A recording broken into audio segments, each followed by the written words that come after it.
Hello everyone, my name is Lujil Casinillo and I am from Print Journalism, and we're going to talk about the value added of development communication. But first, let us know what is communication. Communication is simply the process of sharing information, ideas, or messages through different methods and media.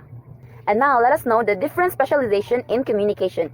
First, we have the mass communication, which focuses on the process of sharing information with a large audience through media like TV, radio, newspapers, and other social media.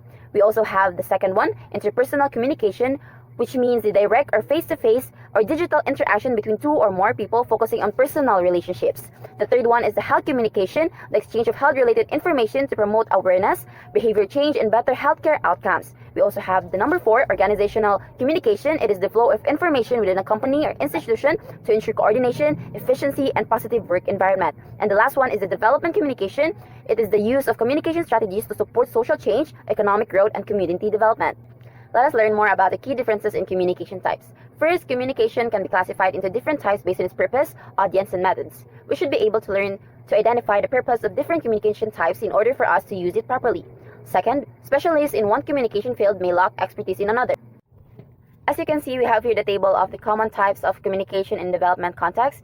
We have 4. The first one is the corporate communication, with its purpose to promote organizations' mission externally. Main function is to use media to inform and promote institution values. Next one is the internal communication, enhance info flow within organizations. It is to share information among staff to improve synergy and avoid duplication. Next will be the advocacy communication, influence public or policy change, raise awareness, and persuade audiences about key development issues. Next is the development communication. Its purpose to support sustainable change with the same function to advocacy communication. So the importance of development communication for non-communication projects is crucial even for projects that are not focused on communication itself. It helps people understand why a project is happening, get involved, and change their behaviors if needed. In simple terms, it's about making sure everyone's on board and the project's benefits are maximized. So I will take you to the brief history of development communication. The first part of the history, which is the dominant paradigm modernization. It is the communication theory that views development as a linear process where traditional societies progress by adopting modern technologies, values, and practices. A clear example of it happened during 1948 to 1952 in Marshall Plan, where the US provided financial aid and modern technology to rebuild the European economies after World War II. On the contrary of the first theory is the opposing paradigm or the dependency theory, which mainly criticized the modernization theory as it implicitly put the responsibility for the causes of underdevelopment upon the recipients, neglecting external factors. Another addition to the theories is the emerging paradigm or participation, where it significantly focuses on people's participation and aims to broaden the scope of communication. Moving forward, we must learn how to adapt to the two-way communication in order to ensure the success of developmental progress, support is built from the outset, and the integration of local knowledge is sustained. These are the vital roles of communication in project success. Now, there are 2 types of communication assessment, namely explorative, which is used to design projects, and tropical to support ongoing projects and achieve objectives.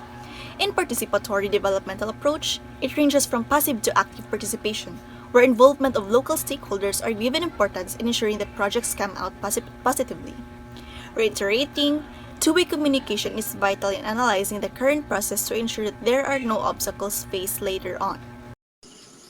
Interpersonal communication plays a crucial role in achieving development goals. Just like in Panama's Rural Poverty and Natural Resources Project, communication strategies relied heavily on interpersonal and group methods to address challenges like poor infrastructure and high illiteracy rates.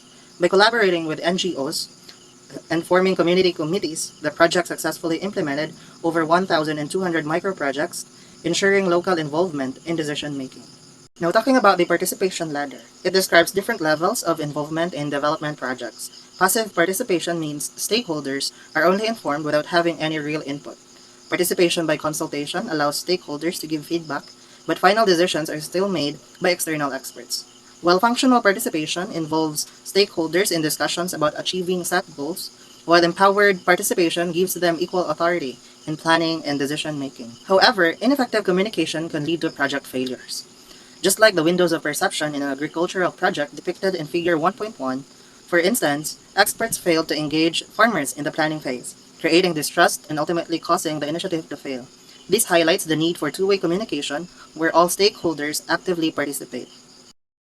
Now, moving on to the effective use of development communication. So development communication is most effective when introduced early in a project. Whether for environmental conservation or infrastructure planning, it ensures that local knowledge and concerns shape the outcomes. We also have here the communication modes, namely the monologic and dialogic. So monologic is a one-way communication, while dialogic is a two-way communication. Moving on to the communication needs assessment. So a communication needs assessment, or CNA, identifies gaps in stakeholders' knowledge, perceptions, and communication needs. It helps create tailored communication strategies that align with project goals for effective messaging. By addressing these gaps, CNA ensures sustainable outcomes and meaningful engagement. Next on the list is the development communication in non-communication projects. It helps facilitate understanding among stakeholders by promoting dialogue and collaboration. It plays a crucial role in identifying potential risks, addressing concerns, and ensuring smooth project implementation. By resolving conflicts and improving engagement, communication enhances the overall success and sustainability of non-communication projects. So, development communication in practice.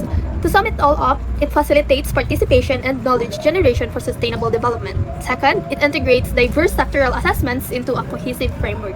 And third, it enables tailored communication approaches for specific needs and contexts. So next is comparing and contrasting CNA and CBA.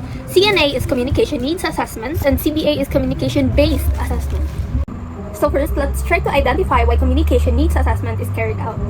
So this thing investigates communication-related issues such as media, infrastructures, policies, and etc. It also identifies effective communication strategies, messages, channels for achieving project goals. So for communication-based assessment, it examines all relevant issues across sectors. It also uses communication to investigate and assess key issues. It also addresses stakeholders' concerns, fosters participation, and link issues across sectors. So the key difference is CNA focuses specifically on communication issues, while CBA uses communication as a tool to investigate broader cross-sectoral issues through two-way interaction. When a perfectly appropriate technical solution does not make much sense, a technical solution like building a water well didn't work as expected because it disrupted a valuable social activities, which is the women's walks to the river. With better communication, the villagers beforehand could have led to a more culturally appropriate solution. Mice reconstructing an image of a cow. So this is found in the figure 1.2. It depicts that effective development communication requires a fundamental feature that enables different teams or sectors to work together seamlessly, combining their individual expertise into a cohesive whole, much like producing a successful movie. Without this feature, even the best individual efforts can result in a disjointed and unsatisfactory outcome.